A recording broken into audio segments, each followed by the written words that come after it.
सभी को बहुत बहुत नमस्कार प्यार भरा।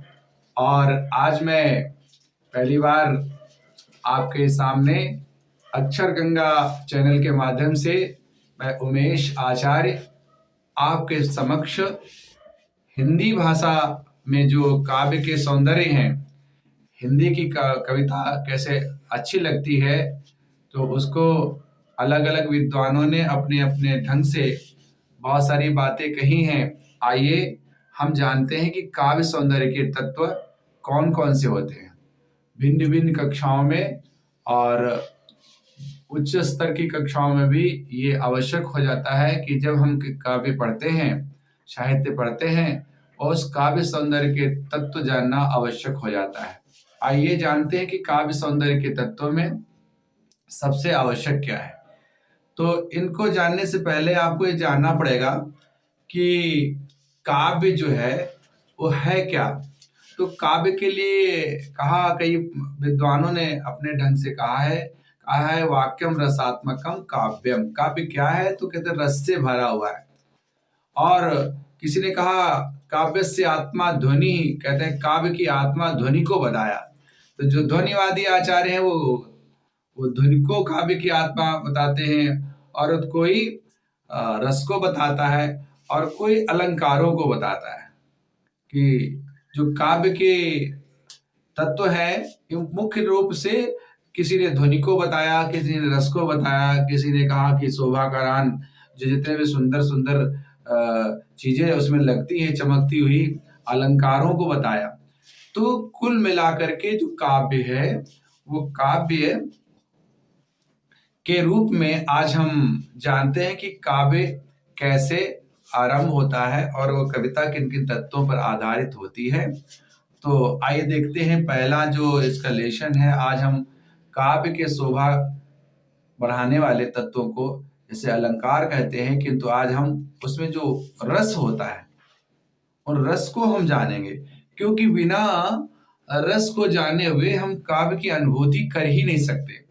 और इसलिए रसात्मकम वाक्यम काव्यम। और रस क्या है, तो जैसे हम भोजन करते हैं, हम खाना खाते हैं, तो जो भोजन करते हैं तो उसमें हमें कोई ना कोई रस मिलता है। तो हम उन रस की बात तो नहीं कर रहे हैं कि उन 6 रसों की, जो खट्टा मीठा कड़वा तीखा जो भी है, उन रसों की बात आज हम नहीं करने जा रहे। हम कविता के रस की बात करते हैं।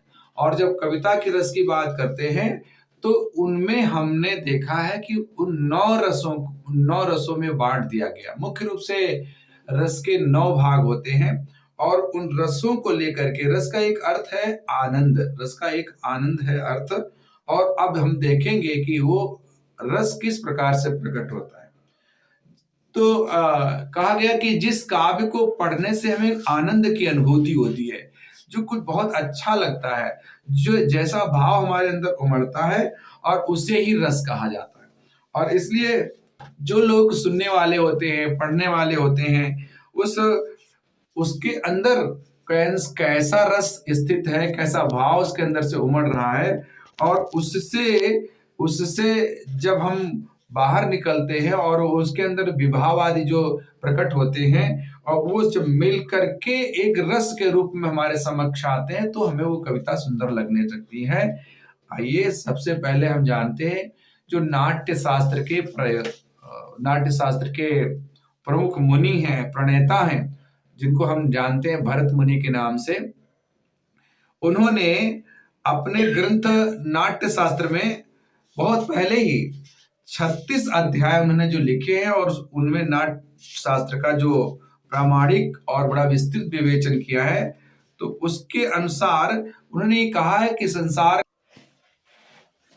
तो आप जानते हैं कि अगर आप देखते हैं कि जो काव्य की आत्मा ध्वनि को कहा तो रस को भी कहा है। तो अब जरा देखते हैं कि हम नाट्य शास्त्र के जो प्रणेता हैं वो भरत मुनि ने क्या कहा है।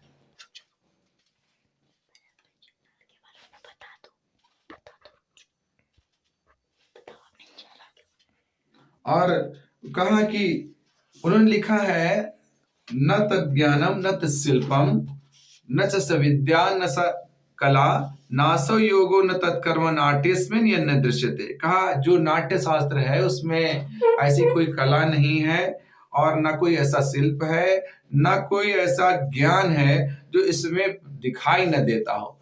इसलिए काव्य में जो रस है वो बहुत महत्वपूर्ण। तो आइए दोस्तों देखते हैं कि काव्य सौंदर्य के जो तत्व है, इसमें आप देख रहे होंगे कि इसमें प्रमुख रूप से जो तत्व है वो रस और अलंकार और छंदों को जो बताया गया है। इसमें सबसे पहले हम आज जानते हैं रस के बारे में।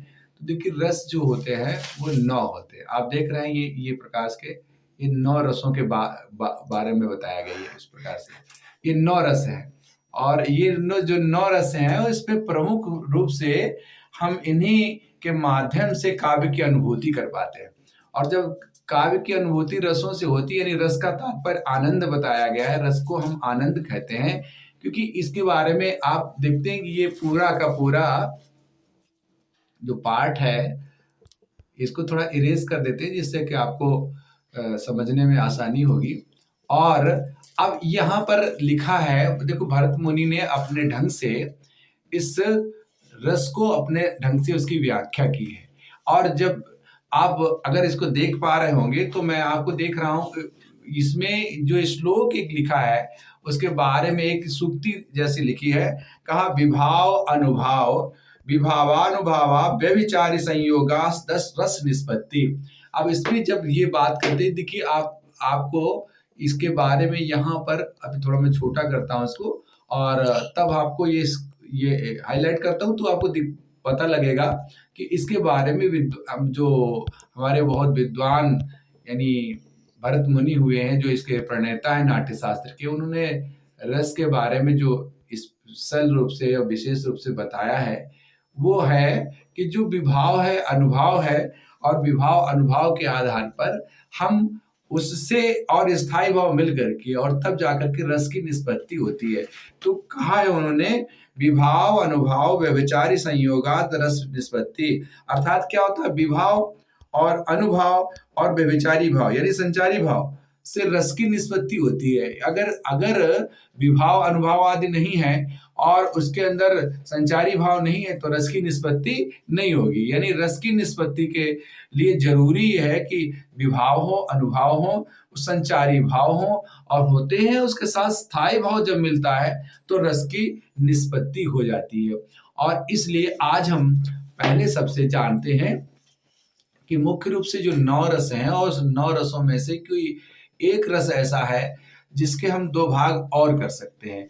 2 भाग इसलिए कर देते हैं कि उसका स्थायी भाव अगर हम कहते हैं तो बस बराबर ही होता है। यानी स्थायी भाव शांत रस का स्थायी भाव निर्वेद है, ऐसे ही भक्ति रस का स्थायी भाव निर्वेद है और वात्सल्य रस का स्थायी भाव निर्वेद है। अर्थात हम ये जान चुके होंगे कि जो शांत रस है वो शांत रस तो एक ही है, किंतु अगर उसके 2 पार्ट अगर हम देखेंगे, भगवान की भक्ति करते हैं, किसी की पूजा भक्ति आराधना करते हैं, हमारा मन शांत रहता है। तो अगर मन शांत है तो मन शांत के कारण क्या है, भगवान की भक्ति ईश्वर की भक्ति कर रहे हो तो भक्ति रस उसको कह देते हैं। लेकिन जहां पर माता पुत्र का स्नेह ऐसा वात्सल्य के रूप में प्रकट हो जाता है तो फिर वो वात्सल्य रस में होता है। लेकिन उसका स्थायी भाव जो अंदर है वो जो प्रकट होगा, वो अंदर जो अनुभूति होगी वो केवल शांत रस के बारे में ही होगी। और इसलिए वो रस मुख्य 9 ही है, किंतु अगर आप भेदों की दृष्टि से देखेंगे तो वो 11 नाम आप कह सकते हैं, 11 उसके भाग कह सकते हैं। ठीक है।